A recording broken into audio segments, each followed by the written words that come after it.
Welcome to How to Retire on Time, a show that answers your questions about all things retirement, including income, taxes, Social Security, healthcare, and more. This show is an extension of the book How to Retire on Time, which you can grab today on Amazon or by going to www.howtoretireontime.com.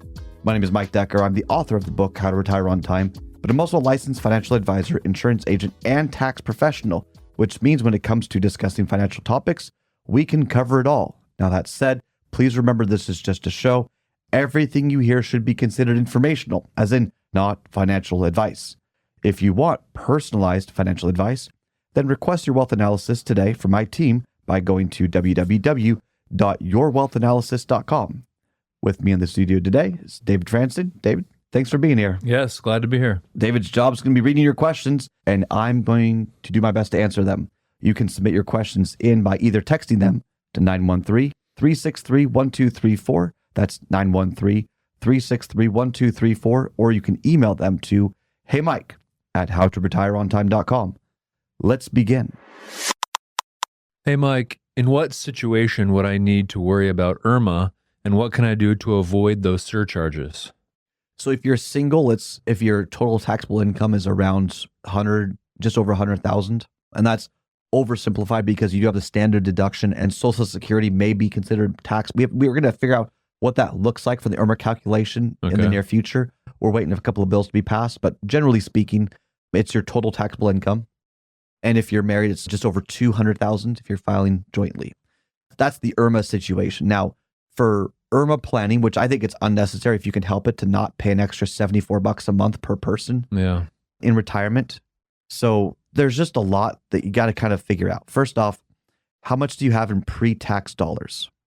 How much you have in pre-tax dollars is going to determine, really, how much do you need to minimize from IRA to Roth? How are you going to take your income? What's your income levels and so on? If you're 60 years old and you can do some IRA to Roth conversions, and then at 65, that you're able to take enough pre-tax dollars below a certain threshold that you don't trigger IRMAA, that's an efficiency. Okay. That's a nice situation. Maybe you're past the age of 65 and you're just kind of stuck paying IRMAA. That's okay. Be a little bit more aggressive then and do some more aggressive IRA to Roth conversions and then get it down to where you can be more balanced in your conversions. Mm-hmm. It's all about balance. But basically, you've got between 59 and a half to 65 years old that you can be more aggressive in your IRA to Roth conversions. Even if you're still working, you might consider doing that. Now, if your salary, your W-2 income is greater than your retirement income, maybe you don't. There's some nuance here. Yeah. But the idea is that you can take your taxable income below a certain threshold and not pay the IRMAA surcharge if you can help it. Now, don't live a life below the IRMAA surcharge. Live your best life. That's the primary objective. Then you find the efficiencies within this.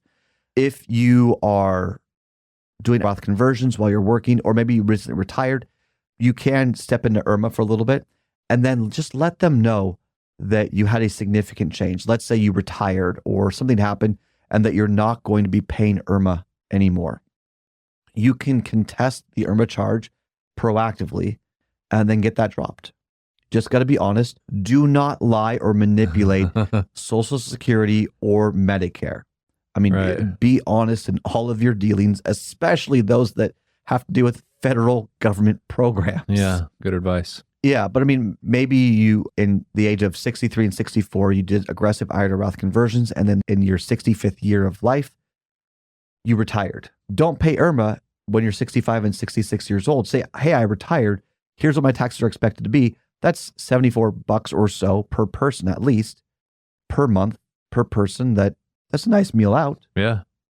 Every dollar counts. For sure. But yeah, it's just deliberate planning that kind of allows you to demonstrate that. But you fix IRMAA or you plan around IRMAA through IRA to Roth conversions and income planning. And by the way, one last thing too on this. This is why I say it's so important to have income flexibility.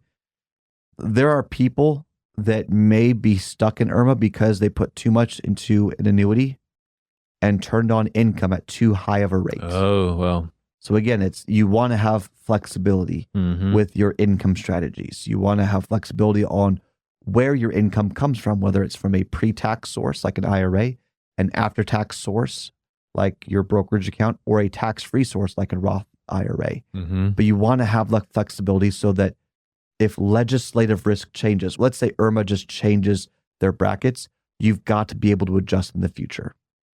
And that's one of the many reasons why I suggest that planning your entire retirement around the guaranteed for life income that's rigid and is it inflexible? Is that a word?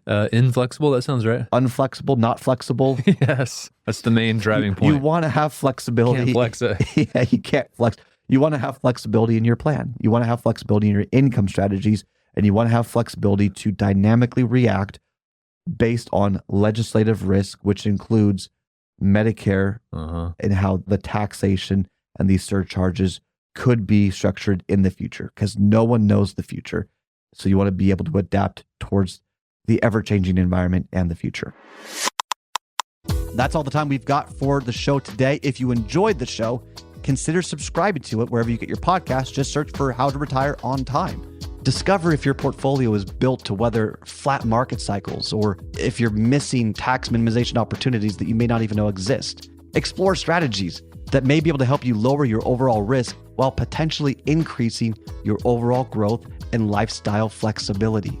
This is not your ordinary financial analysis. Learn more about Your Wealth Analysis and what it could do for you, regardless of your age, asset, or target retirement date. Go to www.yourwealthanalysis.com today to learn more and get started.